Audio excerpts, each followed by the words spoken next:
My aunt was a big woman, very tall, with a strong mind and will. She was what you may call a very manly woman. My uncle was a thin, small man, very weak, with no will at all. He was no match for my aunt. From the day of their marriage, he began to grow smaller and weaker. His wife's powerful mind was too much for him. It undermined his health, and very soon he fell ill. My aunt took all possible care of him. Half the doctors in town visited him, and prescribed medicine for him enough to cure a whole hospital. She made him take all the medicines prescribed by the doctors, but all was in vain. My uncle grew worse and worse, and one day she found him dead. My aunt was very much upset by the death of her poor dear husband. Perhaps now she was sorry that she had made him take so much medicine, and felt perhaps that he was the victim of her kindness. Anyhow, she did all that a widow could do to honor his memory. She spent very much money on her mourning dress. She wore a miniature of him about her neck as large as a small clock, and she had a full-length portrait of him, all this hanging in her bedroom. All the world praised her conduct. A woman who did so much to honor the memory of one husband deserves soon to get another, said my aunt's friends. Some time passed, and my aunt decided to move to Derbyshire, where she had a big country house. The house stood in a lonely, wild part of the country among the grey Derbyshire hills. The servants, most of whom came with my aunt from town, did not like the sad-looking old place. They were afraid to walk alone about its half-empty black-looking rooms. My aunt herself seemed to be struck with the lonely appearance of her house. Before she went to bed, therefore, she herself examined the doors and the windows, and locked them with her own hands. Then, she carried the keys from the house, together with a little box of money and jewels, to her own room. She always saw to all things herself. One evening, after she had sent away her maid, she sat by her toilet table, arranging her hair. Or in spite of her sorrow for my uncle, she still cared very much about her appearance. She sat for a little while, looking at her face in the glass, first on one side, then on the other. As she looked, she thought of her old friend, a rich gentleman of the neighborhood, who had visited her that day, and whom she had known since her girlhood.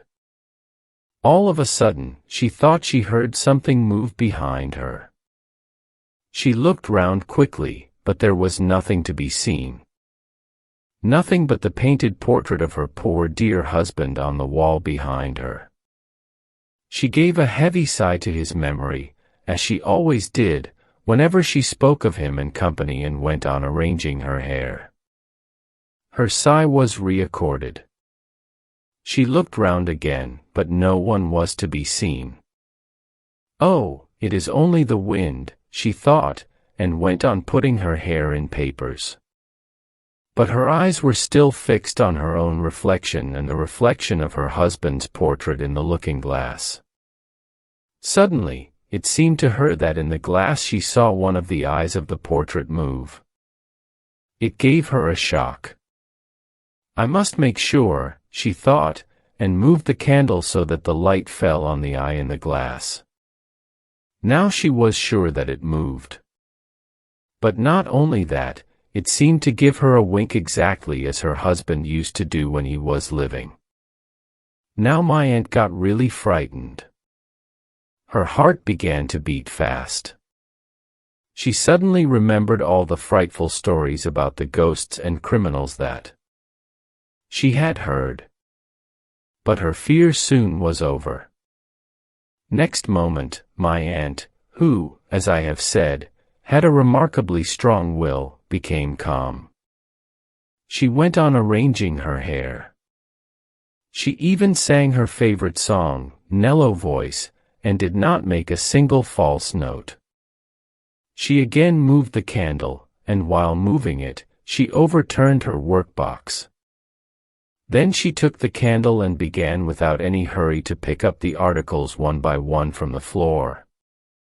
She picked up something near the door. Then opened the door, looked for a moment into the corridor as if in doubt whether to go, and then walked quietly out. She hurried down the stairs and ordered the servants to arm themselves with anything they could find. She herself caught up a red-hot poker and, followed by her frightened servants, returned almost at once. They entered the room. Paul was still and exactly in the same order as when she had left it. They approached the portrait of my uncle. "Pulled down that picture," ordered my aunt. A heavy sigh was heard from the portrait. The servant stepped back in fear. "Pulled down at once," cried my aunt impatiently. The picture was pulled down, and from a hiding place behind it, they dragged out a big black bearded fellow with a knife as long as my arm, but trembling with fear from head to foot. He confessed that he had stolen into my aunt's room to get her box of money and jewels when all the house was asleep. He had once been a servant in the house, and before my aunt's arrival had helped to put the house in order. He had noticed the hiding place when the portrait had been put up. In order to see what was going on in the room, he had made a hole in one of the eyes of the portrait. My aunt did not send for the police. She could do very well without them. She liked to take the law into her own hands. She had her own ideas of cleanliness also. She ordered the servants to draw the men through the horse pond in order to wash away his crimes, and then to dry him well with a wooden towel. But though my aunt was a very brave woman, this adventure was too much even for her. She often used to say, "It is most unpleasant for a woman to live alone in the country." Even after, she gave her hand to the rich gentleman of the neighborhood.